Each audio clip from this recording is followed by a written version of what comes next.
Assalamu alaikum. Nurtilek, ben senatın bilesin mi Nurtilek iken? Üç kızdan keyin taralığını tilep aldık dem Nurtilek de batındı koyğanбыз. Sen üçecen жақшы көрүп чоңойтуп, атам жумуштан татууларды алып келсең, биринчи сен жейдилең.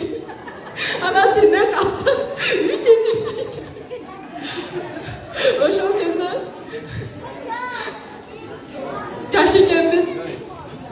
Ата апа сиздер дагы жеңдешти билбептир биз. Ата апа ушинтип чоңойтуңуздар, өзүңүздөр жебей ичпей турмушка узаттыңыздар, сиздерге чоң рахмат, ыраазымыз сиздерге. Ава 3 кызы бар, ата 5-ке кирет дейт. Ава сиздер 4 кызыңыз бар, сиз жаным төрүндө отурасыз иншаллах.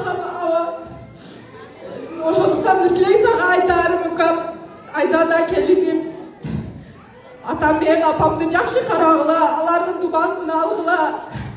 Мен ойлойм, ата-эненин дуасын алган бала эч качан эч нерседен кем болбойт. Ар дайым бактылуу болот. Көп балалуу болот. Биз үйгө